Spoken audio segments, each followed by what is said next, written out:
Our next speaker focuses on how technology influences and perhaps even determines our actions. Is technology acting more and more autonomously? And how can you actually determine who's really in control? Our next talk is entitled A Better Version of You. Please welcome the artist Christiaan van Breweries and researcher Nina Frans. Welcome to the innovation stage. Thank you. Thank you. Hi, everybody. We are making it more easy and slower than Daniel because we have an easy task. We want to introduce you to a project that we want to present next year at ZKM. And it's an exhibition or a festival with the title A Better Version of You. The question is, why do we talk to you? Because we were thinking that it might be interesting to talk to you because you are also engaged in these questions, and the questions that actually Daniel was talking about. Technology as an acting subject, which is an old term by Friedrich Kittler, in case you heard the name. He's very influential for this kind of thinking. And we want to finish our little talk with an open call. And we will come back to that later. And Nina will give an introduction to what we are actually doing. Hi. Yeah.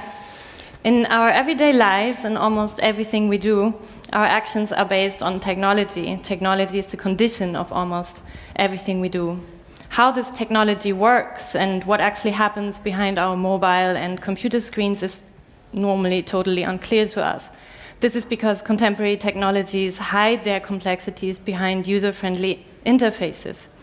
Otherwise, we would be completely overwhelmed. But this also means that a lot of what we think we do ourselves is actually done by machines, and we don't even know about it. A growing amount of networked algorithms influence our actions and actually determine what we can do at all. This is very contrary to the way we would like to think of ourselves as human beings. In the common Western perception, the human subject is the one who acts. But when a lot of what we do is actually determined by machines, one could say that subjectivity turns into something technologically. Technology develops its own agency. With our project, we want to ask this question: how do technologies act in ways that aren't even perceived by users, but effectively go way beyond their imagination? We are interested in technological approaches that make use of this capacity.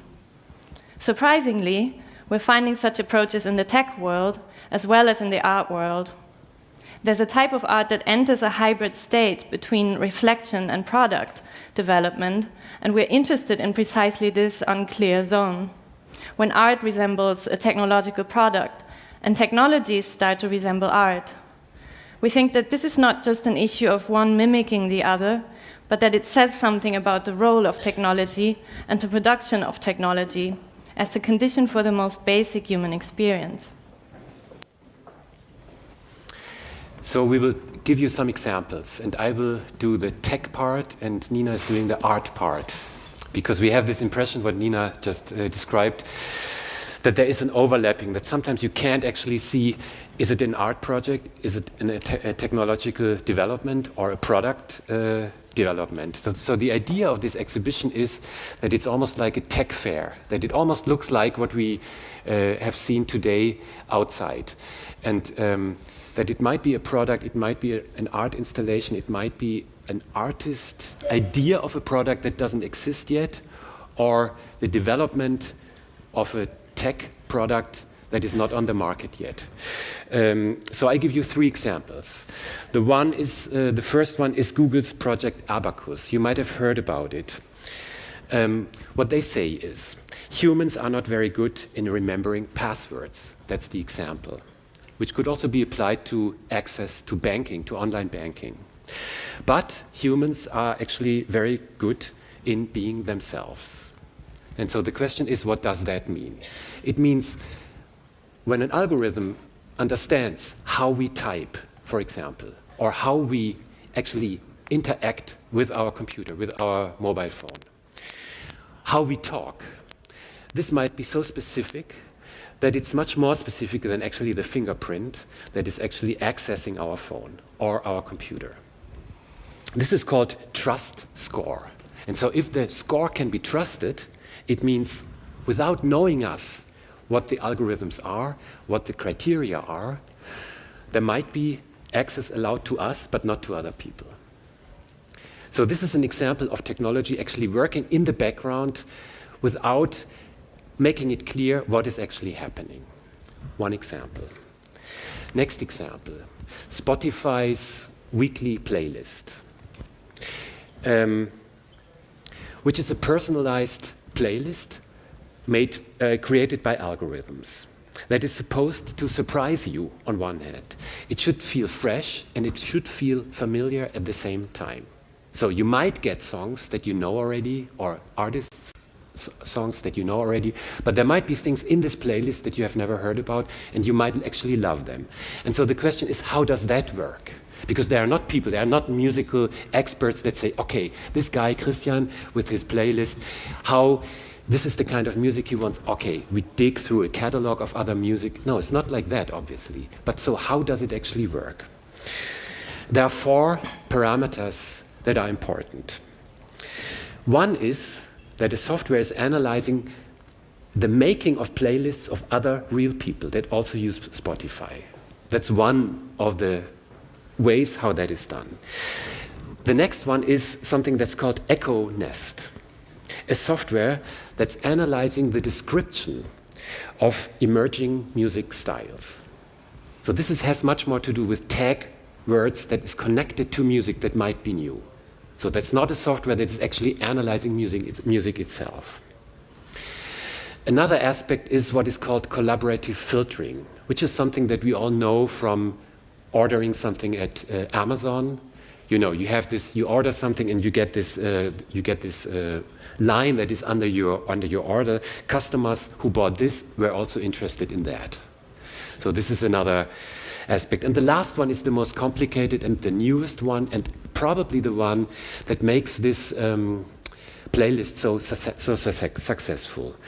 And that has to do with deep learning, because it's recognizing patterns in enormous big data accounts, and it is a computer that is actually trained by humans. We met when we were a couple of months ago, we were in London, and we met one of the developers and engineers of DeepMind, who was actually working on this project, and I come back to that later. So what one could say is that the computer becomes intelligent thanks to machine learning. And we could even think a step further, and the step further would be, how about if I would, let's say, if I would listen to Nina's playlist, maybe what I listen to is something that is going into her head. So the software knows something about her that she doesn't know about herself and that I didn't know about her. Even that is actually imaginable. And this is all done with the help of algorithms. My last example is a product that exists already that you can buy, and it's called the Dash. The Dash is a microcomputer that you put in both of your ears. It's a small thing. It's a black or white little thing that you can put in your ears. And the Dash is actually learning your body. So how does that work? It's a discrete personal assistant on the one hand. But after a time that you actually use that, it's learning how you act, how you do sports, how you walk, what you do, what your interests are. And it might start to actually know you better than yourself, because it might surprise you with suggestions to, let's say, your fitness program, your eating habits, and maybe in the future to other things. What is interesting, well, obviously we don't show any videos because you will find all this stuff online. When you look at the video of this company, Breweries, the people that they actually portray with these two, the ears almost look closed. They start to look like cyborgs themselves, the real people who actually buy this product, Melanie Gilligan is one of the artists we're in touch with. She came up with a future technology called the patch. It's a wearable device users attach to the roof of their mouths. that allows users to communicate their feelings directly from mind to mind. In her films, Gilligan describes a world where this truly disruptive technology has transformed all social relations, including love, people's work life, and an all-encompassing corporate surveillance system. The use of the patch has become so ubiquitous in people's day-to-day lives that people no longer know how to communicate without it, leaving them in an awkward silence when the system breaks down. Next example is called Real Eyes. Real Eyes. It's a software that is measuring how people feel as they view video content. How people feel as they view video content.